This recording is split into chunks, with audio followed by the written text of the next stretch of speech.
નમસ્કાર વિદ્યાર્થી મિત્રો, આજે આપણે ધોરણ 12ની અંદર વિષય એસપીસીસીમાં પ્રકરણ નંબર 3 આંતરવિભાગીય અને કર્મચારી વિષયક પત્રવ્યવહારમાં આજે આપણે ભણીશું। તેના અંદર આપણે અગાઉના લેક્ચરમાં જોયું હતું કે આંતરવિભાગીય પત્રવ્યવહારની જરૂરિયાત કઈ કઈ છે।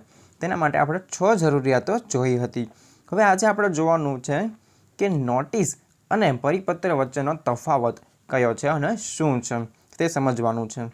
મુદ્દા નંબર 3.1.8 નોટિસ અને પરિપત્ર વચ્ચેનો તફાવત। હવે નોટિસમાં શું છે તો નોટિસ વ્યક્તિ અથવા સમૂહને સંબોધીને લખવામાં આવે છે। હવે નોટિસ કેવી રીતે આપવામાં આવે છે? કોઈ પણ એક વ્યક્તિને નોટિસ આપવાની હોય તો પણ આપી શકાય, અથવા કોઈ એક સમૂહને આપવાનો હોય, કોઈ એક આખા વિભાગને આપવાનો હોય તો પણ તે નોટિસ આપી શકાય છે। પરિપત્ર તો તેની અંદર છે પરિપત્ર મોટે ભાગે સમૂહને સંબોધીને જ લખવામાં આવે છે। હવે પરિપત્ર કોઈ એક વ્યક્તિને નથી આપી શકાતો, પરિપત્ર એક સમૂહને, એક વિભાગને એને જ આપી શકાય છે।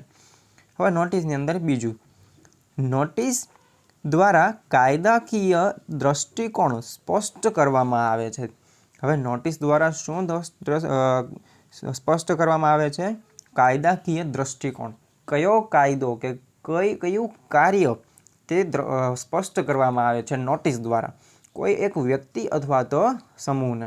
અને પરિપત્રમાં શું છે તો પરિપત્ર દ્વારા વહીવટી અને વ્યાવહારિક દ્રષ્ટિકોણ સ્પષ્ટ કરવામાં આવે છે। વહીવટી એટલે જે અંદરના કાર્યો, આંતરિક વિભાગીય કાર્યો છે, અથવા તો વ્યાવહારિક કે કોઈ એક વિભાગથી બીજા વિભાગ વચ્ચેના જે કાર્યો છે તે દ્રષ્ટિકોણ સ્પષ્ટ કરવામાં આવે છે।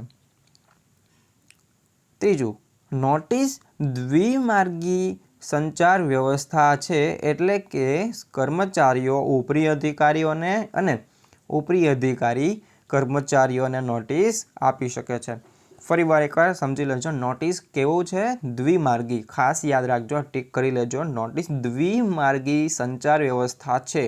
તમને 1 માર્કમાં પણ પૂછાઈ શકે છે કે નોટિસ કયું સંચાર વ્યવસ્થા છે, કેવું માર્ગી સંચાર વ્યવસ્થા છે? તો દ્વિમાર્ગી સંચાર વ્યવસ્થા છે, એટલે કે કર્મચારીઓ ઉપરી અધિકારીઓને અને ઉપરી અધિકારી કર્મચારીઓને નોટિસ આપી શકે છે। એટલે કે કોઈ એક વિભાગ હોય તેની અંદર મેનેજર હોય, તેની અંદર તેના કર્મચારીઓ હોય તો કર્મચારી મેનેજરને આપી શકે નોટિસ, અથવા તો મેનેજર હોય છે તે કર્મચારીઓને પણ નોટિસ આપી શકે છે। ત્રીજું, પરિપત્રમાં પરિપત્ર એક માર્ગી સંચાર વ્યવસ્થા છે। આ પણ ટીક કરી લેજો ખાસ કે પરિપત્ર કેવું સંચાર વ્યવસ્થા છે? એક માર્ગી સંચાર વ્યવસ્થા છે, એટલે કે ઉપરી સંચાલક વર્ગ દ્વારા તેમના હાથ નીચેના કર્મચારીઓને પાઠવવામાં આવે છે। ફક્ત ઉપરી સંચાલક વર્ગ છે જે, એટલે કે આપણે વાત કરી મેનેજર હોય તો મેનેજર ફક્ત પરિપત્ર કોને આપી શકે? તેના નીચેના કર્મચારીઓને જ આપી શકે। ચોથું, જે બાબતો માટે નોટિસ આપી હોય તે અંગે પરિપત્ર પાઠવી શકાય। હવે નોટિસના બદલામાં પરિપત્ર પણ આપણે પાઠવી શકાય છે, એટલે કે જે અંગે નોટિસ આપવી હોય કોઈ પણ બાબતે, કોઈ પણ કાર્ય માટે, તો તેના બદલામાં આપણે તેના અંગે પરિપત્ર પણ પાઠવી શકાય છે। અને પરિપત્રની અંદર ચોથું, કે જે બાબત માટે પરિપત્ર પાઠવવાનો હોય તે અંગે નોટિસ પાઠવી શકાય નહીં। હવે જેના માટે આપણે પરિપત્ર પાઠવવો છે, કોઈ પણ એક સમૂહને આપણે પરિપત્ર આપવાનો હોય, કોઈ પણ કાર્ય માટે, કોઈ પણ વહીવટી કાર્ય માટે, કોઈ પણ વિભાગને આપણે પરિપત્ર લખવાનો હોય તો તે અંગે નોટિસ પાઠવી શકાય નહીં, તેના અંગે નોટિસ નથી આપી શકાતી, બરાબર। તો આપણે આ તફાવત જોયો।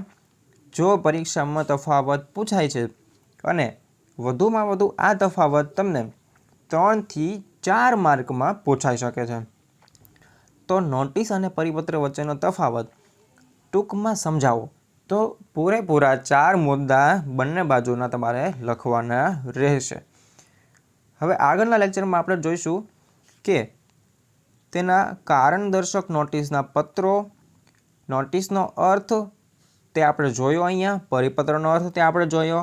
હવે તેના આપણે નમૂના પણ આપણે જોઈ લઈશું। આભાર।